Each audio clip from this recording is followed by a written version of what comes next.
women. Alright. Annie Gaming, yo, how's it going? Welcome to the stream. How are you? Must go now, Sir Ito. Good night. Good night, Callie. Callie Wally. Oh, no, nose kisses. Nice, Rick. Epic exit. Have a good night, good sir. Take care. Fuck you, Rick. Alright, perfect timing, guys. Let's get into it. These are 8 ways that male authors get female characters completely wrong, and also some practical things that you can do to solve these problems. Now, day is fantastic. Tired now shall go. Yeah, no worries, Rick. Take care. Day has been absolutely fantastic. Spent all day lazing around, doing random stuff, getting the story prepared. Oh, I have such a story for today, guys. I am just ready to I'm not even going to do an outline. We are just going to fucking write the shit down. And you should watch this so you don't get posterized on Reddit for writing women terribly. And then women, you probably want to watch this just to see whether you agree with me or not, but I do think there is, say, 1 or 2 problems that you might fall into as well. So we're going to go over 8 common mistakes, and the very last 2 are probably the most important ones. True. Let's start with... Do you think I write female characters well? Ooh, Callie, you're asking the wrong person. I don't know what a good character is, but I would say I can distinguish between which of your characters are male and female.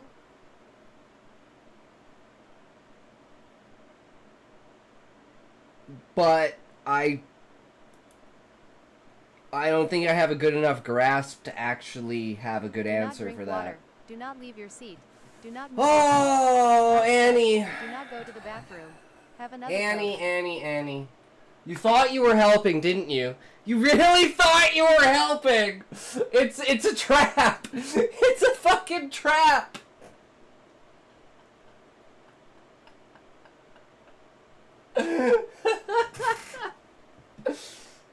I could say, Callie, that there's nothing about your characters that I see. I don't know what that is, I just redeem it. It's the satire at work.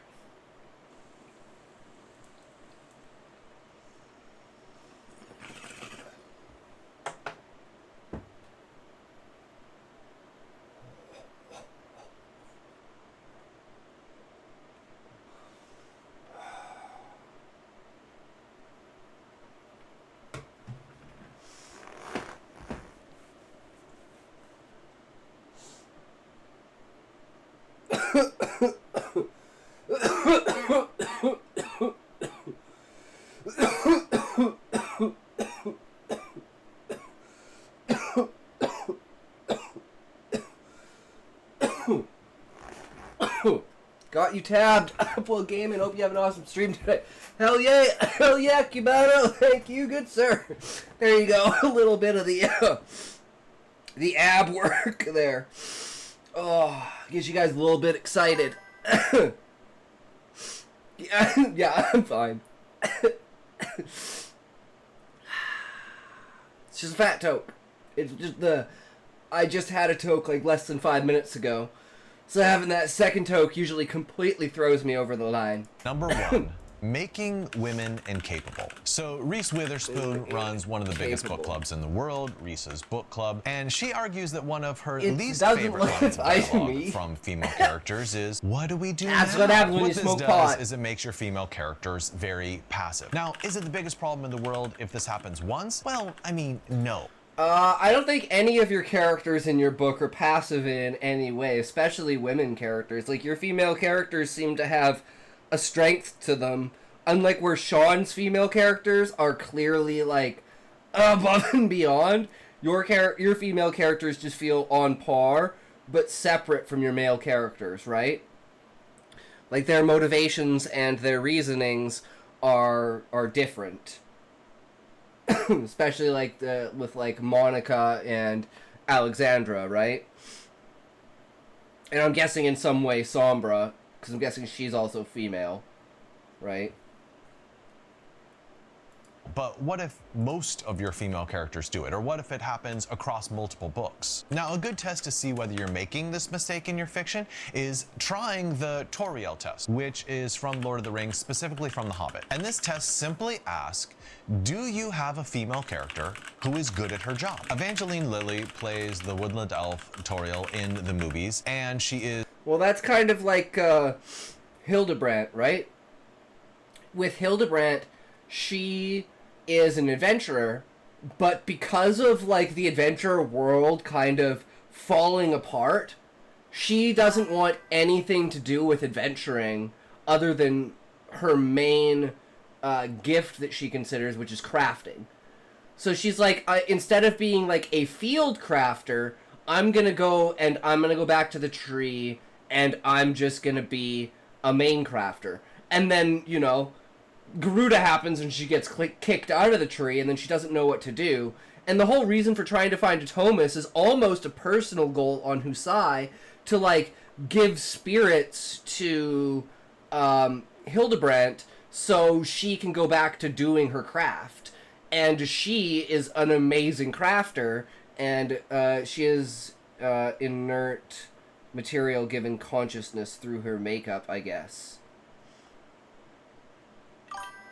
Bloody busy! True! How's it going? Welcome. How are you? We are indeed going Super Saiyan, that is true. And, like I said, like, the connection between Husai and Hildebrandt is like Ed and Winry in Fullmetal Alchemist. Like, the way that she treats his armor, his equipment, and, like, his weapons and stuff like that, like, just shows how much she, like, cares for him and stuff. And that's what makes his stuff even more powerful, because infusing, like, your soul and your spirit into the equipment is, like, basically enhancing it through high quality. And that's how high quality basically works, is the more attached you are to the equipment that you work with, the higher the quality is. Is leader of the Mirkwood Guards, and she is a very, very, very capable fighter. Now, obviously, this isn't canonical Tolkien. It wasn't in the books, but they added it for the movie because they needed a strong feminine character. But I think this test is very useful because if you don't have at least a single female character who's good at her job, you're probably tending towards making your female characters incapable. A second mistake a lot of male writers make about women is just a basic ignorance of the physical. So on social media, I saw someone complaining about a book they'd read. Well, that's the good thing. We don't have to worry about this because none of our species are human. And in fact, in most, like, insect species, the females are actually superior in basically every way to males. So our insectoid females are bigger, stronger, more chuttened, you know. They're like the vanguard, whereas the males are the actual fighters, right? Because you want your strongest, your toughest to break the line at the front, right? That's why you want them in the vanguard. But most of the time, the entire vanguard will get wiped out. But in Monarch's case, for creating the species through genetic manipulation and genetic engineering, he has no need for to care about them, right? They're war weapons to him, means of destroying the Beastmen. But now in the timeline, the time period that the book takes place, they've just integrated into society, and they don't even know that they're genetically engineered from a basic common insect. Same with the avian species. Right. And in it, a female character... chocobos as well. Chocobos are also genetically enhanced to be like workhorses, essentially. is washing someone else's blood out of their own clothing, and the omniscient narrator says, oh, she had never washed blood out of her clothing before. I'm guessing that author has never lived with a woman before, or is maybe even aware that women have periods. I find that male authors are often ignorant about makeup as well. The mascara never smears, the lipstick never comes off, and they never take time to actually apply makeup. In the book Silence of the Lambs, when Clarice is preparing to meet Dr. Lecter, she worries that she looks too young. So what that means is obviously she would be wearing makeup in an attempt to appear older, right? But she says right before she meets him, she goes in the bathroom, this is in the books by the way, and splashes a whole bunch of water on her face, which she wouldn't do if she had put on a lot of makeup. And the third thing is just general ignorance about the body. There's this Australian writer named Michael Robotham, and he wrote a book called When You Are Mine. And here is a quote that you will not believe from that book. I found myself wondering whether my ovaries had made a decision for me. They sometimes jiggle when I'm around a man I fancy. Okay. Honestly, I don't know whether to laugh or cry. I guess I'm going to laugh, but woo. Ovaries do not become aroused by the opposite sex. Like that's just not a thing. Okay, for the next mistake, let's consider number 3, attractiveness as the sole measure. So there can be a tendency in a lot of books, both written by men and written by women, to associate beauty with goodness. So, and beauty and goodness. The only thing I'd say is the only thing in the book that has like it's supposed to be basically beautiful is the idea of the female avians.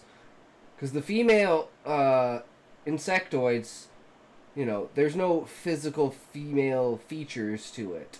Whereas with the avian females, they're supposed to be something along the lines of like this. So it's kind of like a pelican beak with like, blues and yellows and purples across the beak and the eyes and everything, the full-on chest and breasts and everything with the arms and the wings, but like the snake underbody. So they're kind of like Lamia with bird upper bodies instead of snake upper bodies. And there's a whole lore behind the reason why. Blunts83, welcome. How's it going? How are you? Welcome to the stream. We are discussing how men fail at writing women because they don't understand. And I don't feel that I do this, so I'm glad. So far we have passed every test. And what this looks like is the main character, the hero, is always extremely good looking, while... Well, I mean, you could say that because Husai, the main character, is the only human in the book. And he's like He-Man, fucking Arnold Schwarzenegger, like buff as fuck, 6'3", like fucking two-handed sword wielder, but he's also a scholar and a bureaucrat. But that's kind of not by choice, that's kind of by force of station because he's so good. Beauty became the head of the Adventurers Guild and became more of a bridge between the Adventurers Guild as a whole and the government of the tree in order to facilitate a treaty of keeping like trade, economy, and everything kind of stabilized. So that's how he fell more into the bureaucratic role, simply because he was just such a good adventurer that he was what was holding basically everything together. And the main enemy are octopi, so I don't know, you could say what you want from that, but they're not necessarily ugly. But you could say anima is... We could think of this in a very physical sense in the fact of that anima, the main true celestial being enemy, is a black hole, which you could say is the embodiment of like darkness and, everything evil and terrible. And then Gaia, the main planet, is like life embodiment itself. So there is and the fact that like the main enemy celestial being is a male and the main planet good celestial being is female. Show that like and it's because of Anima's emotions going out of control with rage, hatred, and anger that have just pushed him to this point where he is just he is the embodiment of revenge. And revenge means devouring all of existence. So you could say that Anima is ugly and Gaia is beautiful. So there is an element of that towards, if you want to extrapolate it in that way, right? But it's not necessarily intended that way. It's just that's the way that it has to be, because that's how, those are the only means by which a true destroyer can devour everything, a black hole and a planet full of life, trying to survive this impending feast of animas. The villain is always ugly and a hag. I'm just gonna go out on a limb here and say that beauty is not associated with moral goodness. There's no correlation. So just an example of this, so you know I'm not making it up, is in Rick Riordan's The Lightning Thief. He often describes the antagonists as being ugly and fat, like the minor antagonist Clarice, who is unattractive and overweight. And on the other hand, his female heroines are always exceptionally beautiful, like Annabeth Chase. And I do think that sometimes female authors can make this mistake as well when they write. My one thing I will say is my most fucked up female character is this massively overweight, disgusting, fucking cannibalistic, masochistic sex fiend in a post-apocalyptic Earth after World War III. Some very, very fucked up lore there.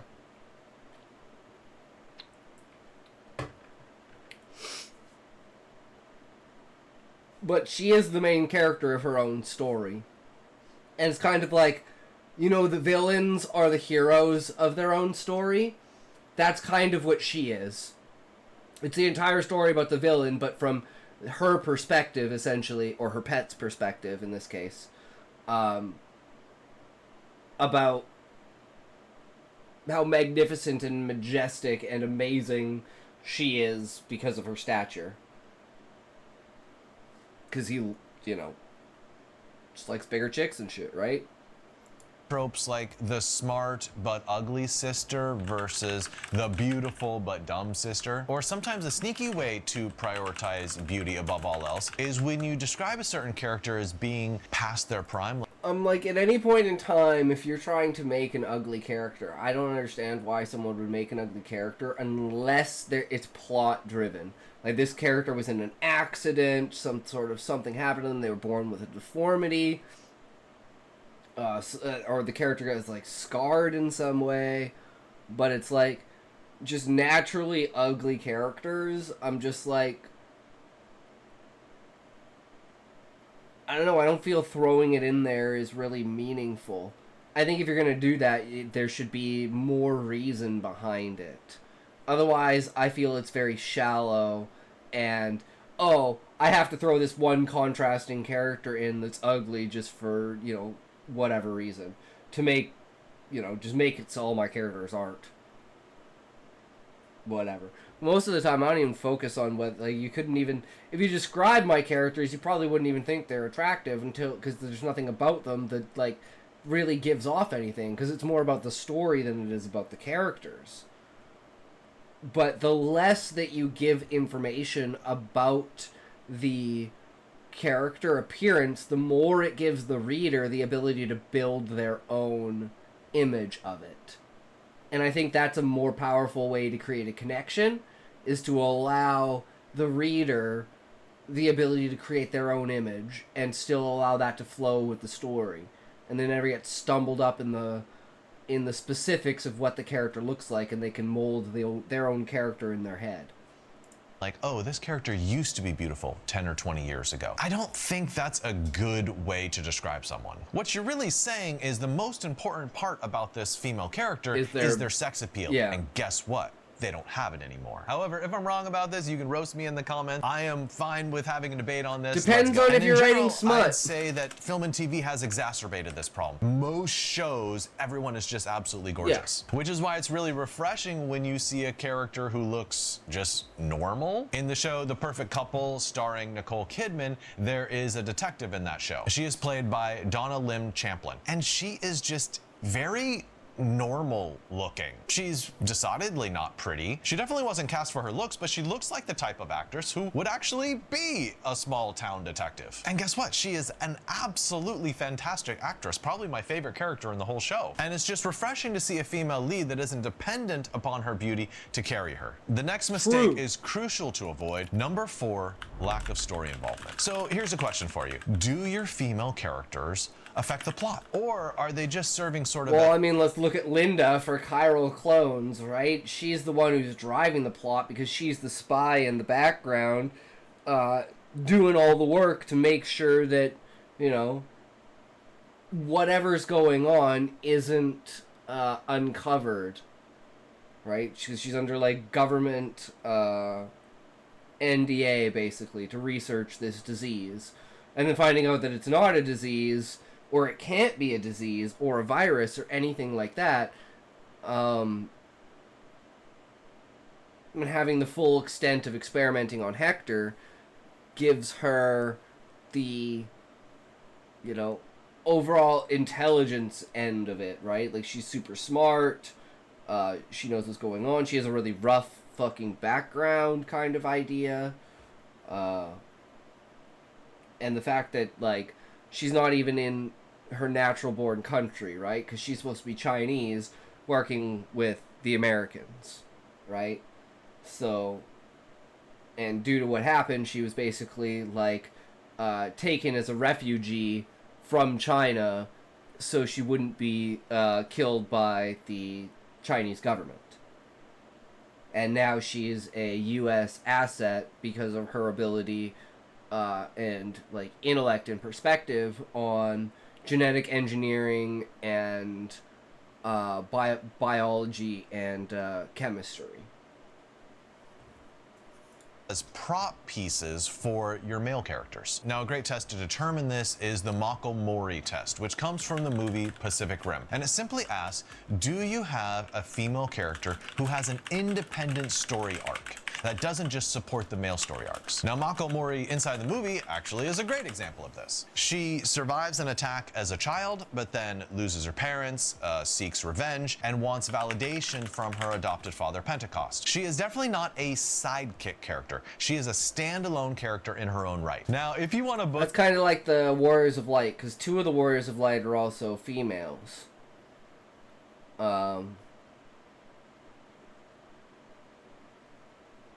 And again, they're pretty fucking powerful, but they're not the most powerful out of all 4 of them.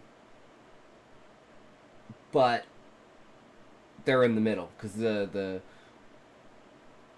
well, actually, I'm not even going to spoil that. I'm not even going to say that, because there's a lot of things with the Warriors of Light that I want to keep secret.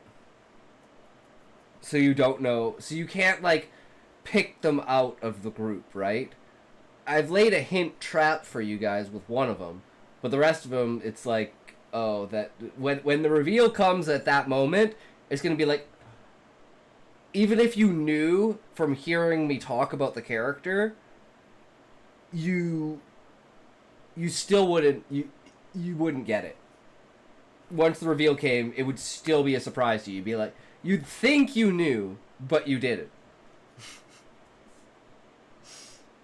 That fails the Mako story test, I'll give you an example. The 23 books of The Adventures of Tintin, or Tintin? if you're French, Ton. Oh my god. I probably have all of these books downstairs. I fucking love Tintin, man. That's the good shit right there. Written by Hergé. So in this book, female characters are almost non-existent. If they appear, it's like very much in the background, not as major characters at all. Now, maybe your book does feature female characters in a much more prominent role than Tintin does. But you also have to watch out for ideas like the damsel in distress, which is where you have a female character who occupies a very central role. I always fall asleep whenever I try to read a book. To give the male... Maybe you're just not reading the right type of books, Annie. I mean, what do you like? Because it's if the book isn't enticing to you and doesn't keep you wanting to read, then it might just be either you're not interested in the genre. I mean, there's a possibility you're just not interested in the medium, right? It is, if you don't have a great imagination, reading truly doesn't have the enticing appeal that all other forms of media take, right? But that's why we do the YouTube videos with them as well, so it's more like a audio book than it is anything else. Character something to do to support the male character's arc. Now, I'll say one more thing about this. Everything I've said so far in this video has been about female protagonists, main characters who are women. It's just as important to make sure the background characters, like the extras in your novel, also are sometimes female, right? Females are 50% of the population, so... Issue since childhood. No worries. I mean, that's the thing, is you don't need to have, necessarily a, how do I put this, like a passion for reading. It's more of a passion for creativity. Like, what do you think about, for me it's about the ideas, right? The ideas being presented and like changed and morphed around and going beyond your expectations and everything like that. It's like, how do those ideas morph into the story? And that's kind of the only thing I really care about, because it's the only thing I really remember after reading the book, is what ideas did the story give me. Don't make all the background characters just a default. I'm a kind of sports person who used to play a lot of outdoor games. I see. I was never really into sports. Men. Now it is time for the fifth mistake, which is a lack of psychology. If in your book you have a female walking alone at night and you never have once come into her head that she might be scared for her safety, you're not really tapping into what a woman would think in that circumstance. Another example, if you have your female lead travel to a country like Egypt by themselves and not think of their own physical safety, I don't buy it. I just don't buy it. When I traveled through Egypt, I was with a woman, and the number of cat calls that she got walking down the street with me right next to her, was astonishing. So, you know, you just have to be aware of these things as a guy. This is the female experience in the world. The second thing you have to pay attention to is the social. Sometimes men will write women, and the women won't have any close female friends at all. They'll be very socially isolated. It just doesn't take into account like how women exist in the world. This is what the Bechdel test was actually created to measure, because you have to have two female characters who are both named and they're talking to each other about something other than a guy. And the third thing I want to say about psychology is make that's a good thing. So two female characters talking to each other about something other than a guy. Damn. That's a good one. I like that. sure you get tricky stuff like infertility right. To write a woman who is struggling with infertility, you have to work on really getting their psychology right. How hurtful it is to struggle with something like that. How they feel socially. How it affects how they relate to their partner. How it affects how they think about themselves as a woman. And plus, you just have to know like medical procedures like the turkey baster method and exactly how many needles and shots it takes to go through a process like IVF. It's a lot. It is a lot. As someone who did this with my wife, trust me, it is a lot of needles. Fucking ads! Oh.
We are back. Way more needles than you would think. A sixth mistake that some writers make when writing about female characters is no agency. Does the female character in your story make decisions that are independent of men? I'm talking about choices, real choices. So here's an exercise for you.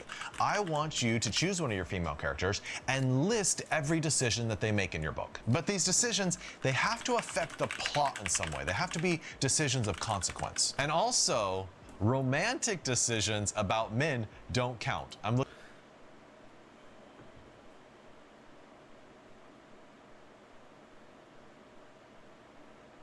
Problem is, they're characters that I don't want to talk about and don't want to spoil. They're all of the... Basically, the way that it works is there's Husai, who is the leader of the Adventurers Guild. And then for each city outside of the Adventurers Guild... Bring up the... Oh, it should be in here, right? Maps. Is it this one?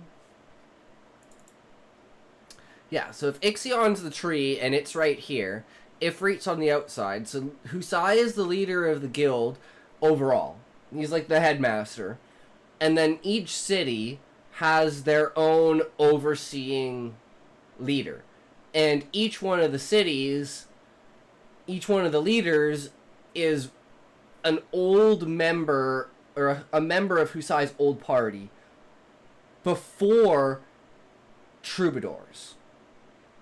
Because he took over Troubadours after all of the other adventurers had become titled investors of each of the cities and basically settled down there.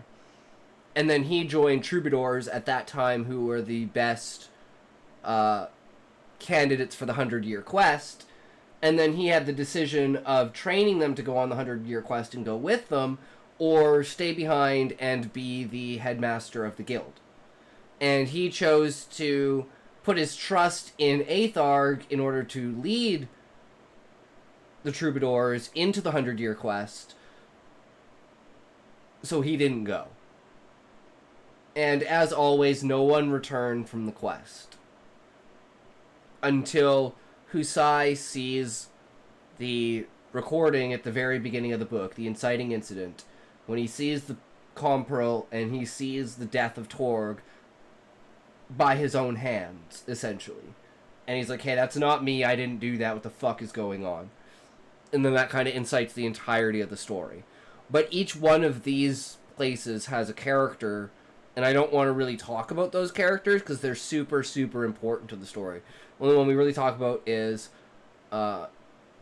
Gluttony, who is the leader of Ifrit. And then each one of them has their own squires. Because the way that adventuring and journeymaning works is basically the adventurers are like knights and the journeymen are like squires. And each adventurer basically has a squire with them that, you know, takes care of their gear and stuff, and they slowly train it up, and then eventually you get like knighted to become an adventurer. And it's kind of the social status thing with knights where it's like whoever knighted you, that's kind of like where you start, you know? Like, if you were knighted by, like, the greatest adventurers, you basically start at, like, the highest level kind of idea.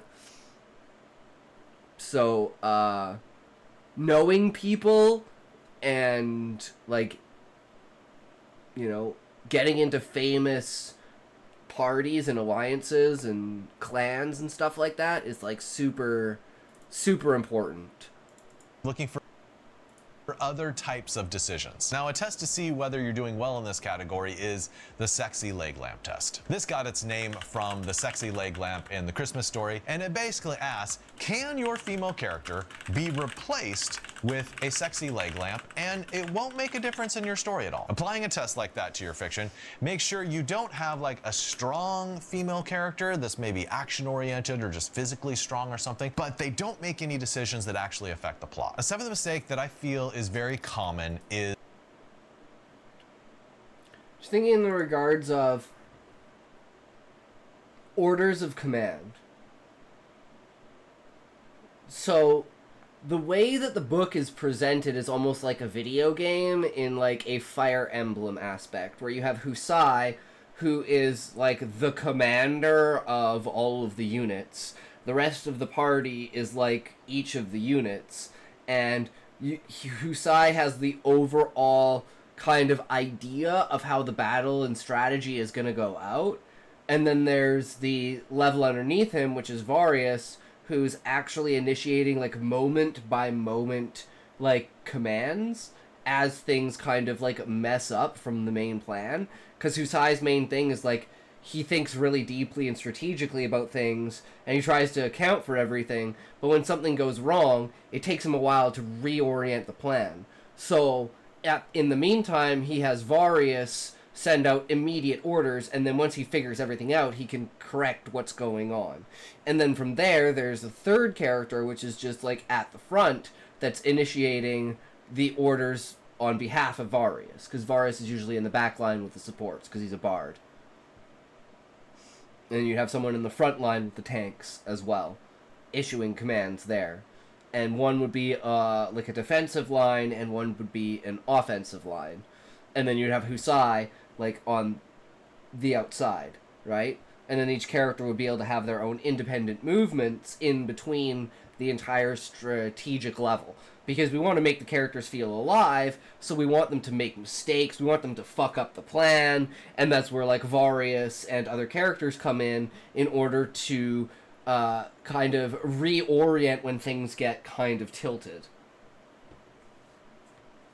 Is stereotyping women. I feel like there are two ways that you could possibly stereotype your female characters. One would be just have a character with all female traits, like very feminine traits. Baking, interior decorating, yoga, gardening. It might be a good idea to throw in at least one trait which isn't stereotypically making feminine, puzzles, so they feel like a real human being rather than a caricature. What? Yet That's all my mom on the opposite side of does. the spectrum, I do think there's a problem with having a female character with zero feminine traits at all. This is usually called the man with boobs type of writing because the author couldn't trouble themselves to actually learn how to write an authentic female character. Yeah. This is why I really dislike the writing advice to write a man and then just swap them into a woman. Yeah, no, because that's a you're not really taking the terrible, time terrible to step idea. into the truth of who your character Yeah. really is. And one last thing to look out for when you're in danger of stereotyping female characters is authorial insertion. And this is when it's painfully obvious that a male author is trying to say, hey, this is a real woman I've created on the page. See, she's examining her boobs in a mirror, or she just got her period. And usually this happens on like page 2, and it's just so transparent. I'm like, okay, I see you trying. I see you trying on the page now. I see you, the author, rather than the character. Now we are down to our very final mistake when writing women, and I think it's probably the one that a lot of you were expecting when you came to this video. It's number 8, cliched female description. So I'm going to highlight 3 mistakes when describing female characters. One is reducing your female characters to body parts. And this is particularly problematic when it's the body parts that men might notice first. Tits Hips, and ass. boobs, waist, hair. Let's look at a satirical example Tits and ass. of how you should never write a female character. Cassandra woke to the rays of sun streaming through the slats, cascading on her naked chest. She stretched, her breasts lifting with her arms as she greeted the sun. She breasted boobily to the stairs and titted downstairs. What I mean, the that's a fuck? satire, but I think there's a grain of truth in that, is that some men write women focusing far too much on their chest. Don't be like that. Please, don't be But like my that. A second tits. common mistake when describing women is to focus on the numbers. Sometimes I'll see female characters introduced and they'll be like, she was 5'7". 113 pounds, C-cup breasts. 1, the dimensions are highly improbable. And then 2, it's like introducing a male character by focusing on bicep girth and genital girth. It's just Weird. tacky and weird. Yeah. Now, if you're introducing a Jack Reacher sort of character, not Tom Cruise Jack Reacher, but Alan Ritchson Jack Reacher, then yeah, of course you can focus on something like size. But when you list... That's kind of with like Husai, because he's so extremely like large compared to anyone else. Like the tallest octopi recorded is like 5'8". Husai's 6'3". It's a half a foot. It's more than half a foot taller than any other recorded octopi. He is just so large compared to them because he's not an octopi. They just see him as an octopi because of Gaia. women's measurements, it's like you're putting them up for sale on Craigslist or something, and it's just very cringy and very tacky. And then lastly, when describing women, I would beware of some overused adjectives. Stuff like dainty, petite, slender, or curvy, busty, hourglass. I think I don't use any of those. Even in smut, I don't use any of those. These words. I'm not saying never ever use these words. I'm saying if you find yourself using words like this semi-frequently, then I think you have to check yourself and be like, is this a cliched, male-centric vision of a woman? Is there a better way that I can describe her other than focusing on what is sexually attractive about her? I hope that was helpful, and my next... The only problem with that is today we're writing smut, so that may be a thing. But we'll see where it goes. You guys can see the style that I write in when we're writing this. Video is going to be on mistakes you should avoid when writing men, so make sure to check that out. True. These are 8 ways.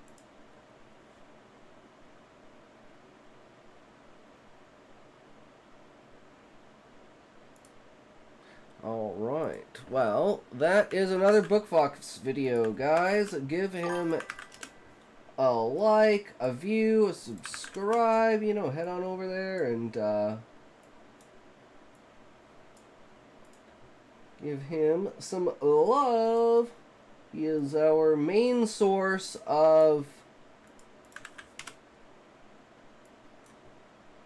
writing knowledge. He's a professor, he's a writer, he's an editor.